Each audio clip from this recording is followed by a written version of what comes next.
Right now, as you are watching this video, 20% of the world's oil supply has been cut off. Not reduced, not threatened. Gone from global markets in 5 days. And silver is sitting at $82 an ounce. Those two facts are connected by math that most people in this country have not seen explained yet. That is exactly what this video is. March 1st, 2026. An Iranian drone hit a U.S. command center at Port Shuaibah, Kuwait. The Pentagon confirmed 6 American soldiers killed: Captain Cody Cork, 35, Florida; Sergeant First Class Nicole Amor, 39, Minnesota, days from coming home to her husband and 2 kids; Sergeant First Class Noah Titjens, 42, Nebraska; Sergeant Declan Cody, 20 years old, Iowa. These were Army Reserve volunteers. Real people, real families. Iran then released a statement through Tasnim news agency, their state-aligned military outlet, claiming that 27 U.S.-based locations across the Middle East had been struck by missiles and drones. The Institute for the Study of War, a nonpartisan defense research organization, corroborated on March 3rd that Iran conducted 27 operations involving dozens of drones and missiles targeting American positions. That 27 number is Iran's official claim. What is not a claim: 6 Americans are confirmed dead and U.S. facilities were confirmed hit. This did not come from nowhere. On February 28th at 1:15 in the morning Eastern Time, the U.S. and Israel launched Operation Epic Fury. More than 100 aircraft from land and sea, forming what military officials described as a single synchronized wave striking Iran directly. Iran answered. And what Iran did next is precisely what connects 27 bases and 6 dead soldiers to an $82 silver price. Welcome to this channel. If you are new here, we cover gold, silver, and the real economic forces that affect your savings and your purchasing power. Subscribe right now because this war just changed the setup for precious metals for the next 3 to 6 months, and you need to understand the math before the crowd figures it out. And drop a comment right now. Tell me where you are watching from and what time it is there. Whether you are in Texas, Florida, Ohio, California, or outside the US entirely, I want to see how far this video is reaching. Every single comment helps more Americans find this information. Now here is where the oil cut comes in. And this is the piece that drives everything else. Going into this war, oil was already beaten down. WTI crude finished all of 2025 at $57.42. A full 20% annual decline, its steepest yearly drop since 2020. Analysts were forecasting more oversupply in 2026. Goldman Sachs had cut forecasts. OPEC was raising output. The energy market looked weak and directionless heading into this year. Then the Strait of Hormuz happened. And this is the cut. The Strait of Hormuz is a narrow waterway in the Persian Gulf, about 20 million barrels of oil per day. 1 in every 5 barrels traded globally moves through it. Iran used targeted drone strikes near that waterway, and within hours, insurers pulled war risk coverage. Shipping companies stopped sending vessels. Kevin Book of Clearview Energy Partners said, "When analysts have looked at the things that could go wrong in global oil markets, this is about as wrong as things could go at any single point of failure." Helena Croft, global head of commodity strategy at RBC Capital Markets, called it the biggest energy crisis since the oil embargo in the 1970s. Kepler, the analytics firm that tracks actual vessel movements, confirmed the numbers. Crude tanker traffic through Hormuz dropped 88%. Vessels carrying liquefied petroleum gas down 94%. That is not a slowdown. That is a near complete stop. And because Iraq cannot export oil without Hormuz access, it started shutting down production at its largest oil fields. Oil that cannot move has nowhere to go. By March 6, Brent crude touched $90.04 a barrel. WTI jumped 20% in a single week. An entire year of falling oil prices reversed in 5 days. That is the 20% oil cut in the title, not a gradual policy decision, not an OPEC meeting.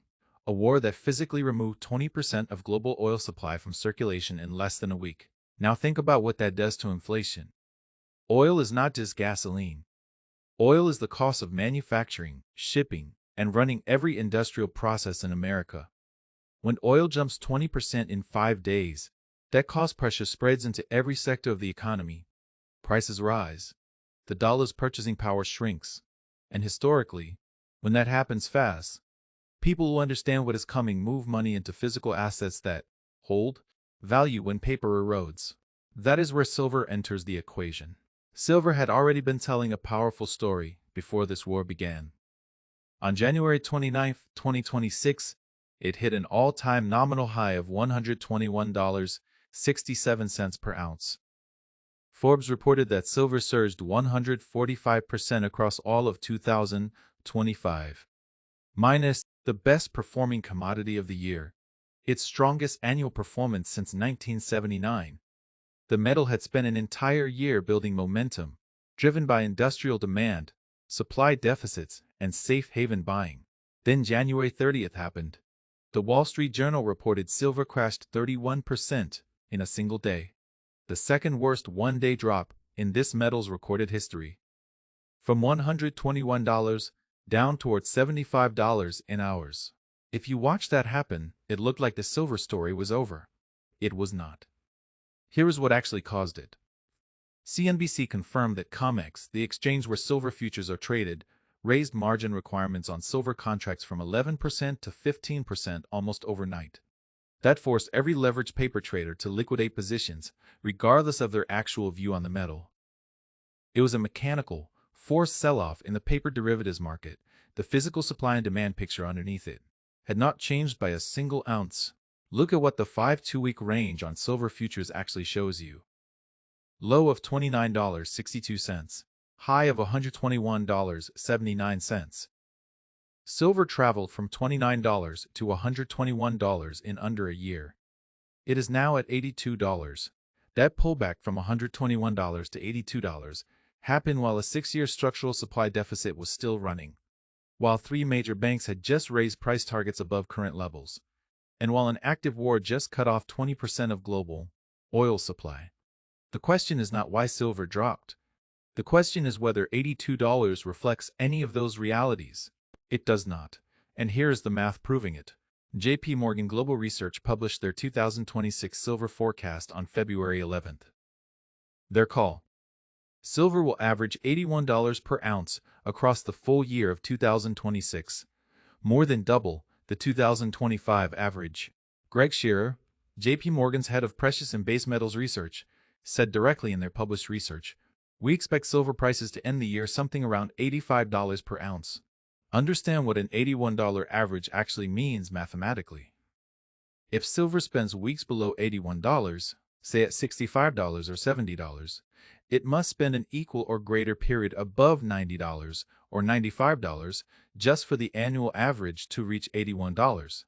That is arithmetic, not opinion. You are buying at $82 today, which by J.P. Morgan's own model is sitting right at their projected full-year average. And that model was built before this war existed. Bank of America's head of metals research, Michael Widmer, published a range of $135 to $309 per ounce for silver by the end of 2026. That is, a named analyst at a named institution with his professional reputation attached to those numbers.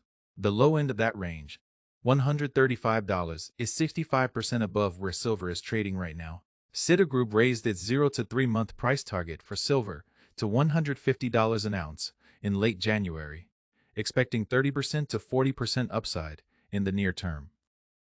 J.P. Morgan at $81. Average Bank of America at $135 to $309. Citigroup at $150 within 3 months. 3 of the largest financial institutions on Earth, all with targets above where silver is sitting today. That is not a coincidence. That is a pattern worth understanding. But the analyst targets are only one layer. The physical supply story underneath them is what makes the math unignorable. On February 10th, the Silver Institute, the official global body that tracks every ounce of silver mined, used, and recycled on this planet, confirmed that 2026 will be the 6th consecutive year of supply deficit in the silver market. The shortfall this year alone is projected at 67 million ounces.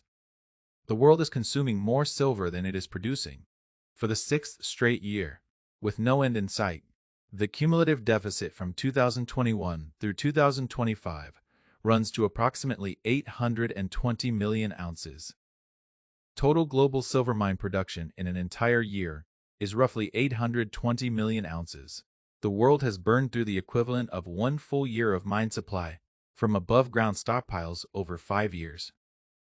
That hole keeps growing in 2026, and above-ground stocks that keep shrinking eventually hit a wall that no paper manipulation can paper over. More than 60% of all silver demand is industrial. Circuit boards, EV components, AI data center infrastructure. Silver is the best electrical conductor on Earth. Not the cheapest, but the best. These industries do not have an on-off switch. When energy inflation hits manufacturers through a 20% oil spike, the cost of switching away from silver actually rises alongside everything else. The argument for substitution weakens exactly when energy costs surge. The same Silver Institute report projects physical investment demand rising 20% in 2026 to a 3-year high of 227 million ounces. Western investors who stepped away from physical silver for 3 consecutive years are expected to return this year. An active war producing the largest energy crisis since the 1970s has a way of accelerating exactly that kind of decision. Now let's be completely honest about the risk, because this channel does not hide the other side. JP Morgan's own research team warned in early 2026 that silver was overextended in January, and the 31% crash proved that warning right. Solar manufacturers in China are already reducing silver content per panel through a process called thrifting, and if that accelerates, it could slow industrial demand growth over a multi-year period. Silver is one of the most volatile assets that exists. It crashed 31% in a single day this year, and it can move against you with equal speed. Anyone buying silver right now needs to size their position for that reality, not for a best-case scenario. What the skeptics cannot argue away is the structure. 6 consecutive years of deficits do not reverse because one sector cuts usage slightly. 820 million ounces of cumulative above-ground drawdown does not refill from a thrifting trend. And a war that just produced the biggest energy crisis since 1973 does not disappear from institutional inflation models by next week. Here is what the math says for each type of person watching this right now. If you already hold physical silver, your asset has a JP Morgan annual average floor of $81, a Bank of America ceiling, range starting at $135, and a war-driven energy shock that was not in any of those models when they were written. Your structural argument just got a powerful new catalyst. If you are considering entering at $82, understand that JP Morgan's own $81 average implies that $82 is at or above the institutional floor, meaning by their model, you are not buying into speculative air. You are buying at the base of the projected range. If you are in paper silver, through ETFs or futures, the January 30th crash happened because of a margin hike on comex, not because fundamentals broke. Paper silver will always swing harder and faster than the physical market. Manage that accordingly.